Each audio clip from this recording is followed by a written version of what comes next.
Hi everyone, welcome back to the channel. If you are new here, welcome.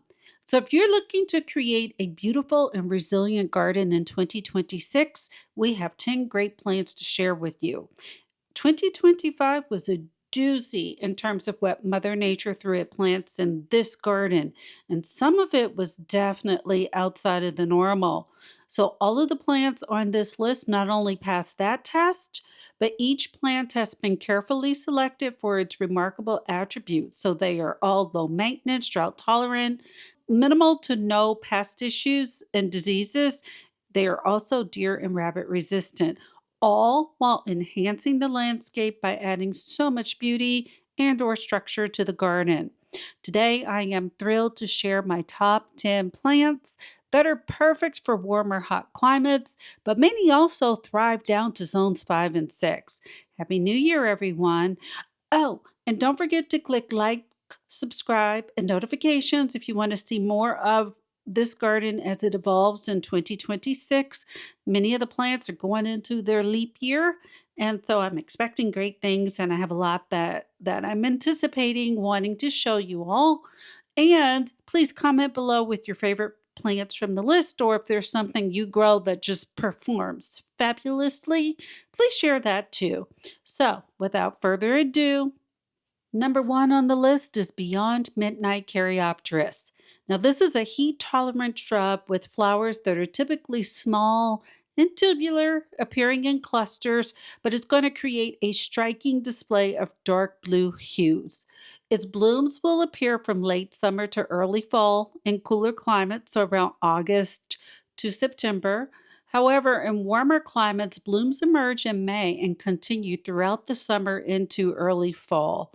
This shrub can handle both midsummer heat and periods of drought, and it typically grows anywhere from about 2 to 3 feet in height and width. It works really well in mixed borders or as a feature plant in a container or just in the landscape. Now, once established, Caryopteris is highly drought tolerant, which correlates with its heat tolerance. However, regular watering will be beneficial during its first growing season. The plant's root system efficiently absorbs available moisture, and its mounded growth habit will minimize water loss. So, overwatering should definitely be avoided with this one, as it can lead to root rot. And if you have clay soil, you want to make sure your drainage is good, plant it high. You can prune it in the spring, early spring, before the new growth really starts to emerge. Doing that will encourage bushier growth. And then, of course, you want to remove any dead wood. But overall, minimal maintenance is required. Now, Caryopteris is generally considered deer resistant and it's hardy in USDA zones 5 through 9. So, practically everyone can grow this plant. It also pairs well with late blooming perennials, ornamental grasses, and shrubs, and plants such as aster sedums and, of course, butterfly bushes. We have it paired here with the Pugster amethyst Buddleia. And speaking of Buddleia, the next plant on the list is the Pugster blue Buddleia. Now, this is an award winning butterfly bush that has full size blooms on a very fragrant, shorter plant. It will become about 2 to 3 feet in height and width. Now, we plant the Pugster Buddleia in full sun, even in our hot summer climate, and it bloomed nonstop from early summer all the way through frost. Deadheading for this plant is not necessary in order for it to continuously bloom, but I think it does improve the look of the plant. Now, if you want to increase the amount of blooms, you can apply a granular fertilizer around the base of the plant in early spring.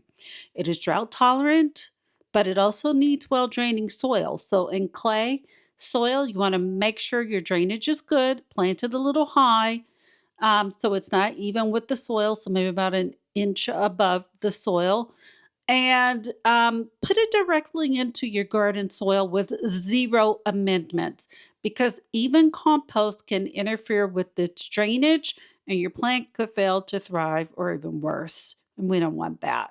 Now, Pugster blue butterfly bush attracts bees, many species for butterflies, hummingbird moths, and hummingbirds, while being deer and rabbit resistant, and it is hardy in USDA zones 5 through 9.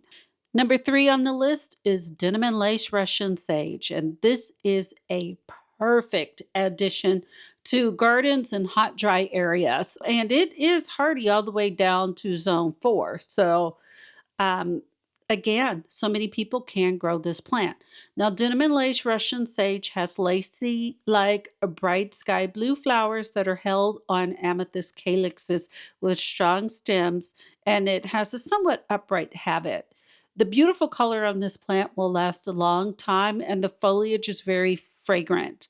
It is drought tolerant and also reported to be salt tolerant. So if you deal with that influence, this plant should still do well for you. It's going to attract hummingbirds, resist deer, and it will become about 28 to 32 inches in height, but a little wider, so about 3 feet in width. You want to grow it in full sun. It's going to bloom from summer through fall in USDA hardiness zones 4A all the way up to 9B. But again, with these plants, if you have clay soil, you want to make sure it has good drainage. And Mother Nature threw a lot at these plants in 2025. Our yard flooded during the storms back in July of 2025, and we thought these Denim and Lace Russian Sage had not survived. We thought they were dead, just goners. But they survived, which was quite impressive because we did lose plants in this bed. So it absolutely proved its resilience. The key is making sure the space drains properly. So again, planted about an inch above the soil level, directly into your native unamended clay soil. Now, sandy soil tends to have less drainage issues unless it's riddled with rocks. So you do whatever you need to do for most plants to ensure that you have good drainage. And Denim and Lace Russian Sage is going to perform splendidly in those types of environments too. Number 4, White Wedding Hydrangea. Now, this is a panicle hydrangea known for its large pillow-like true white blooms on sturdy stems, so they do not flop over. It's going to thrive in full to part sun, and it's hardy, again, USDA zones 4 to 9, so most of you can grow it. It is great for smaller gardens or someplace where you do not want, an 8-foot hydrangea. It will become about 4 to 6 feet in height and about 3 to 5 feet in width. The large, creamy white, rounded panicles bloom on new wood. However, in hot summer areas, so warm southern zones, so zones 7 through 9, this hydrangea will need afternoon shade to best prevent scorching. Now, ours bloomed for weeks. I mean, it just kept going and going and going and going this summer and fall. Actually, starting its bloom period after the oak leaf and panicle hydrangeas in the garden had already stopped. It tolerates heat well, and it is reported to be drought tolerant once established, although it starts out having somewhat medium water needs. So you want to watch it during its first year, so first growing season, to make sure it doesn't dry out. Then it's supposed to become drought tolerant. You can prune it in late winter to shape or revitalize the plant. It's very easy to grow, and it is reported to be deer resistant. However, that remains to be seen, but we have been really impressed with this one thus far. Next is number 5. We chose the Rocksteady Vitex due to its long bloom time. If you want to spend literal months enjoying gorgeous flowers that stand out in the garden, Rocksteady Vitex could be meant for you. Now, we trialed it next to other popular options, and it bloomed anywhere from about 6 to about 8 weeks longer than everything else except for the Busy Bee Vitex that has nice but way less impressive flowers. Now, since this Vitex, so the Rocksteady Vitex, blooms on new wood, it has to grow its flower buds in the spring. But once it starts flowering in spring, it does not stop until fall. So even if you experience winter dieback in a colder region, it should still pop back and give you plenty of flowers during the spring through summer. The Vitex, this one is long blooming, heat tolerant, drought tolerant, attracts bees, butterflies, hummingbirds, and resists deer. Ultimately, it will become anywhere from about 4 to 12 feet in height and anywhere from about 4 to 5 feet in width. You want to make sure you give it plenty of sun, so it needs full sun, and it is hardy in zones 5B, 6, all the way up to 9B. Number 6 is zonal geraniums. So, this is a popular oldie but goodie.